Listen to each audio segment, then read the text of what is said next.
m'a pas mal questionné sur est-ce que cette décision elle était facile à prendre. Je dirais que non, parce que ça fait une quinzaine d'années que je fais du haut niveau et que toute ma vie est organisée là-dessus. J'en ai parlé, quand on fait du haut niveau, on est dans un couloir où on pense qu'à ça. C'est un sport, comme beaucoup de sports, peu médiatisé, qui n'est pas très rentable, qui a beaucoup de déplacements, qui coûtent très cher. Donc on voit tout de suite qu'on a un déséquilibre financier qui arrive dans la balance et qui est lourd à gérer dans le quotidien, dans l'organisation. Ça fait 11 ans que je suis à flux tendu à rester à haut niveau avec cette pression-là, que j'ai peu de moments avec ma famille ici. C'est une pression que j'ai toujours recherchée et même dont j'ai rêvé plus jeune.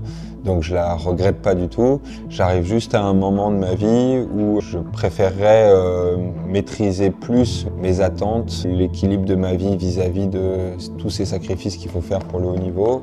Malgré les expériences et les succès, c'est une pression qui ne fait que croître. Et ce qui est le plus dur à vivre, c'est qu'à chaque fois qu'on réussit, au final, ça devient normal. Et par contre, si on a le malheur une fois de mettre un pied à côté et de ne pas être performant, alors là, les 10 années de succès avant, ils sont complètement oubliés.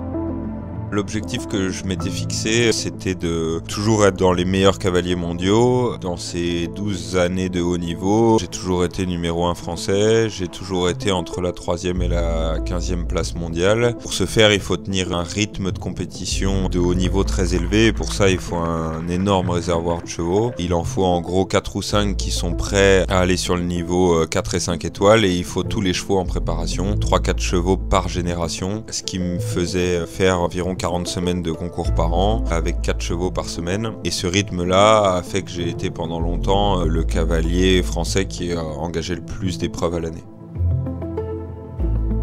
Paradam, c'est l'agence monde du contrôle antidopage qui sélectionne plusieurs athlètes par pays et par discipline. Moi, ça fait 6 ans aujourd'hui que je suis sous ce programme-là. C'est un programme qui est très intrusif parce qu'on doit remplir un trimestre de notre emploi du temps pour qu'à tout moment, toute l'année, on puisse être dispo pour être contrôlé. Ça paraît pas si important, mais c'est quelque chose qu'on intègre complètement dans notre quotidien et qui est très lourd à gérer parce qu'on a la pression que ça, par négligence, ça pourrait avoir des grosses conséquences sur notre carrière. Le concours complet et le cross, c'est une épreuve magique, mais il faut savoir qu'elle est dangereuse. Quand j'ai mes enfants avec moi sur un concours important, le dernier câlin que je leur fais avant d'aller m'habiller 1 heure avant mon parcours de cross, je sens que c'est pas le câlin de d'habitude. Et depuis que je sens ça, je me pose la question de si le jeu en vaut la chandelle. Moi, je pense que pour que le sport continue à durer et qu'on montre les beaux aspects de ce sport, il faut assumer ses émotions, il faut pouvoir en parler, il faut pouvoir travailler dessus. Et il faut être capable de prendre la décision de dire je sens pas le parcours aujourd'hui, je n'y vais pas.